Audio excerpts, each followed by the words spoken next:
Hello friends, मैं हबीब। और आज मैं चैप्टर 11 का पार्ट 4 बनाने वाला हूँ, ह्यूमन आई। और उसमें आज हम लोग वर्किंग ऑफ द ह्यूमन आई पढ़ेंगे। तो आप लोग पिछले का भी पार्ट देख लीजिए, क्योंकि अगर आप पार्ट 1, 2, 3 नहीं देखेंगे तो आपको आगे का पार्ट 4 बिल्कुल समझ में नहीं आएगा। तो पहले उसको देख लीजिए, फिर इसमें आइए। तो चलिए स्टार्ट करते हैं। We now understand that light coming from an object either reflected or emitted enters the eye through the cornea and the pupil। तो यहाँ पे कहा गया है कि अब हम लोग जानते हैं कि जो भी लाइट होता है वो किसी ऑब्जेक्ट से पहले आता है हमारे आई में। 1 सेकेंड। हाँ हाँ। पहले हम लोग अब जानते हैं कि कोई भी जब जैसे लाइट है, मान लीजिए ये एक सन है, तो सन से कोई लाइट आएगा। तो मान लीजिए ये ऑब्जेक्ट है, इससे टकराया, तो उसके बाद क्या होगा, इसके टकरा के इससे रिफ्लेक्ट होगा, एक यहाँ पड़ेगा, मतलब। और फिर मान लीजिए ये दूसरा लाइट आया यहाँ से और इस पर टकराया, फिर यहाँ से ये होगा, फिर ये दोनों, फिर यहाँ पे कन्वर्ज हो जाएगा, रेटिना पे जाके दोनों मिल जाएगा, तो यहाँ पे एक इमेज का फॉर्मेशन हो जाएगा। और तो इमेज का फॉर्मेशन यहाँ पे हो जाएगा हमारा। तो उसके बाद यही यही चीज़ यहाँ पे पूरा में लिखा हुआ है। और यहाँ पे ये भी कहा गया है कि यहाँ पे जो प्यूपिल रहता है आपका, उसी से ना लाइट अंदर इंटर होता है। शुरू में रहेगा ये बल्कि पार्ट जो है ये कॉर्निया है, उसके अंदर आइरिस रहेगा, उसके बीच में रहेगा आपका प्यूपिल। प्यूपिल से ही लाइट इंटर अंदर होता है, फिर लेंस से कन्वर्ज हो जाता है, फिर इमेज बन जाता है। तो इससे हम लोग को ये पता चलता है कि जब भी एक ऑब्जेक्ट से एक कोई भी लाइट सोर्स वाला ऑब्जेक्ट जिससे लाइट एमिट होता हो, उससे एक ऑब्जेक्ट पे जब तक लाइट नहीं पड़ेगा, मतलब यहाँ से एक लाइट सोर्स आएगा, उस ऑब्जेक्ट पे पड़ेगा और वो रिफ्लेक्ट करेगा। अगर वो रिफ्लेक्ट नहीं करता है उस पर से, तो इमेज का फॉर्मेशन कहीं पे जाके हो ही नहीं सकता है, वो नहीं होगा। तो आप इतना समझ गए होंगे। अब हम लोग आगे बढ़ते हैं। 1 सेकेंड।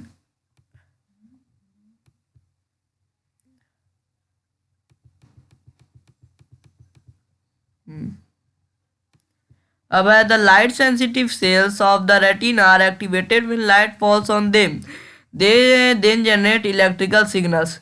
ये बहुत नॉर्मल चीज़ है, बस इसको ठीक से समझिएगा तो समझ में आ जाएगा। तो क्या होता है, आप जानते होंगे कि हमारा जो ऑप्टिक नर्व होता है हमारे ब्रेन में, देख लीजिए, हम रेटिना बता देते हैं। मान लीजिए ये रेटिना है, यहाँ से आपका ऑप्टिक नर्व निकला हुआ रहता है। ओके, यहाँ पे लाइट सेंसिटिव सेल्स होते हैं, ये सब रहते हैं, ठीक, रेटिना पे। यहाँ से एक, यहाँ आपका लेंस है, यहाँ से किसी भी ऑब्जेक्ट से लाइट आया और फिर उसके बाद कन्वर्ज होके मान लीजिए यहाँ पे पड़ा, उसके बाद यहाँ पे कन्वर्ज होके एक लाइट बन गया। उसके बाद यहाँ पे आपका इमेज फॉर्म हुआ। तो ये कहाँ पे इमेज फॉर्म हुआ, रेटिना पर। तो ये जो रेटिना है, तो इसको सिग्नल तो ऑप्टिक नर्व जो है वो यहाँ पे, मान लीजिए ऑप्टिक नर्व है वो रेटिना पे बना, तो ये इसको सेंस कर लेगा। उसके बाद ये जाके ब्रेन से कनेक्टेड होता है। ऑप्टिक नर्व जो हमारा रहता है वो हमारे ब्रेन से कनेक्टेड रहता है, पूरा ऑप्टिक नर्व। और जो भी इमेज यहाँ बनता है वो यहाँ जाता है और वो फॉर्म हो जाता है। और एक चीज़ है कि जब इमेज एक अपना नॉर्मल स्टेज में रहता है, जब मतलब हम लोग के रेटिना पे जब इमेज बनता है, जब हम लोग के रेटिना पे मतलब यहाँ पे जब इमेज बनेगा, ये रेटिना होता है हमारा, ये पार्ट जो है आउटर पार्ट, ये मैंने आगे के वीडियो में बताया है। सॉरी, इनर पार्ट, यहाँ का जो बॉर्डर लाइन है वो ये क्या बोलते हैं, रेटिना है। तो वो रेटिना होता है। तो रेटिना पे जब इमेज बनता है, तो जो इमेज रहता है वो रियल रहता है, इन्वर्टेड रहता है, मतलब उल्टा रहता है, और वो डिमिनिश्ड मतलब छोटा इमेज आता है। लेकिन जब ये ऑप्टिक नर्व सेंस करता है कि एक इमेज बना है रेटिना पे जो रियल है, इन्वर्टेड है और डिमिनिश्ड है, और वो जब उसको ब्रेन पे सेंड करता है, तो ब्रेन उसको प्रोसेस करता है पहले। और प्रोसेस करने के बाद वो उसको रियल ही रहने देता है, सॉरी वर्चुअल बना देता है। इरेक्ट, मतलब इरेक्ट आप जान रहे होंगे, मतलब सीधा कर देता है। ये आपने लाइट चैप्टर में पढ़ा होगा। ये इन्वर्टेड मतलब उल्टा, इरेक्ट मतलब सीधा, सीधा कर देता है। और जो रहता है रेटिना पे जो इमेज बनता है वो छोटा होता है, लेकिन जब ब्रेन इसको प्रोसेस करेगा तो मान लीजिए आप इतने बड़े हैं तो आपके ब्रेन में जो इमेज बनेगा वो इतना ही बड़ा बनेगा, लेकिन आपके रेटिना पे जो इमेज बनेगा वो बहुत छोटा बनेगा। मान और एक और ऑप्शन दे देते हैं, आप एग्जांपल देते हैं। आप ऐसे खड़े हैं, मान लीजिए इस डायरेक्शन में, ऊपर मुंह है आपका, तो जो इमेज बनेगा रेटिना पे वो ऐसे बनेगा। ये है रेटिना पे जो इमेज बनेगा, रेटिना। तो और यहाँ मान लीजिए, और जो ब्रेन आपका जो इमेज बनाएगा वो हमेशा सीधा रहेगा। तो आपका ब्रेन उसको प्रोसेस करके बिल्कुल सेम साइज का कर देता है, सीधा कर देता है और वर्चुअल कर देता है। तो इस तरीके से आप एक इमेज को अच्छा से, अपना इमेज को आइडेंटिफाई कर सकते हैं, आइडेंटिफाई करते हैं। तो अब आगे हम लोग पढ़ते हैं। चलिए 1 सेकेंड। हाँ चलिए, अब है the image form on the, एक सेकेंड। हाँ, the image form on the retina of the eye does not fade away instantaneously. Its impression remains on the retina for about 1/6 of a second even after the removal of the object. ये एक normal सा topic है, exam में पूछता है। तो कहा गया है, मान लीजिए एक ऑब्जेक्ट आप देखें, थोड़ी देर में वो ऑब्जेक्ट हट गया, वहाँ से उसको हटा दिया गया, तो वो जो ऑब्जेक्ट है वो ऐसा नहीं होगा आप उसको देख रहे थे वो अचानक गायब हो जाएगा। वो आपके ब्रेन में 1/16th ऑफ अ सेकेंड तक आपके ब्रेन में रहता है।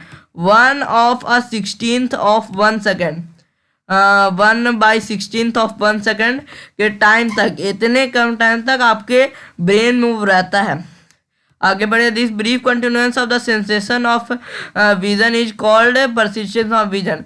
और ये जो इमेज आप 1/6 सेकेंड तक देखते हैं, 16 सेकेंड तक, मतलब एक इमेज हट गया फिर भी आपको वो 1/16 सेकेंड तक दिख रहा है, आपके ब्रेन में है वो। ऐसे आपको याद भी होगा कि आपने कोई इमेज देख लिया और वो हट रहा है, मतलब आपको अपने बगल में इमेज देखिए, अपना चेहरा हटाइए, फिर उस इमेज को सोचिए, तो वो आपके दिमाग में आ जाएगा। लेकिन थोड़ी देर बाद आप उससे थोड़ी देर बाद मतलब देखेंगे तो वो आपके ब्रेन में मुश्किल, बहुत हार्ड होगा उसको वापस लाना, वो आपके ब्रेन में नहीं आएगा। उसके बाद है इट इज उसके बाद कहा गया ये जो प्रोसेस होता है, मतलब आप देखें और वो 1/16 सेकेंड तक आपके ब्रेन में रहता है। इस पावर ऑफ आई को कहते हैं परसिस्टेंस ऑफ विजन। आप इसको याद रख लीजिएगा, इस पावर को कहते हैं परसिस्टेंस ऑफ विजन। अंडरलाइन भी कर देते हैं हम इसको। हाँ चलिए, अब आगे का देखते हैं।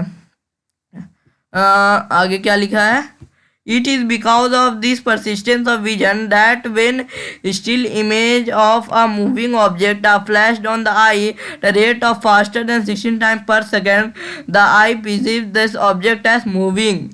तो इसी के कारण मान लीजिए आप एक ऑब्जेक्ट तो 1/16 सेकेंड तक आपके ब्रेन में रहता है। तो अगर ऐसा हुआ कि आपको एक इमेज को 1/16 से ज़्यादा स्पीड में दिखाया जाएगा, मतलब 24 कर दिया जाएगा, तो क्या होगा कि वो आपको जो ऑब्जेक्ट है वो मूविंग में दिखाया जाएगा, मतलब दिखेगा। मान लीजिए एक ऑब्जेक्ट है, शुरू में एक ऑब्जेक्ट ऐसे है, फिर उसको ऐसे किया गया। पहले मैं क्लियर कर देता हूँ पेज को, तो आपको ज़्यादा अच्छे से समझ में आएगा। हाँ चलिए, यहाँ थिकनेस बढ़ा लेते हैं थोड़ा। हाँ चलिए, मान लीजिए कि ये आदमी है, ये इसका 2 हैंड है, और फिर ये है, फिर दूसरा इमेज लिया गया, फिर इसको एक हैंड को फैला दिया गया दोनों को, फिर तीसरा इमेज लिया गया, फिर एक हैंड को ऐसे कर दिया गया, एक हैंड को ऐसे कर दिया गया। ये 3 इमेज है, मान लीजिए एक ये वाला, एक ये वाला, एक ये वाला। तो पहले क्या है, इस इमेज को इस इमेज में डालने में के टाइम में 1/16 का समय हम लोग नहीं देंगे, उससे ज़्यादा दे देंगे। मान लीजिए 1/24 दे दिए या 1/26 दे दिए, ऐसे ऐसे दे देंगे। तो क्या होगा, जो ऑब्जेक्ट है आपका ये पहले ऐसे इसका हाथ रहेगा, फिर जब तुरंत होगा तो फिर ऐसे हो जाएगा जल्दी से, फिर जब होगा तो फिर ऐसे हो जाएगा। तो वो आपको क्या होगा, वो मूविंग मतलब हिलता हुआ दिखेगा पूरा आपको ऑब्जेक्ट, और वो क्या होता है, वो मूविंग करता हुआ दिखता है आपको। मतलब वो इमेज तो स्टिल रहता है लेकिन उसको इतना स्पीड पे दिखाया जाता है कि वो आपको मूविंग करता हुआ दिखता है। चलिए आगे वाला टॉपिक पे देखते हैं, आगे टॉपिक में क्या है। हाँ, the movie or the TV program that we see are actually made up of a number of separate still pictures in proper sequence. It is a sequence of still picture taken by a movie camera that projected on the screen at sorry यहाँ पे आ गया, थोड़ा दिक्कत हो रहा है, मिटा देते हैं। At a rate of about 24 images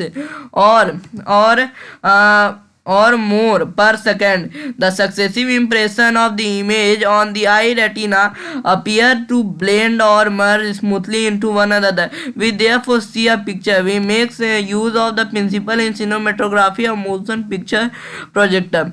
ये उसी चीज़ को थोड़ा सा रिपीट किया गया है, बस नया चीज़ बताया गया है।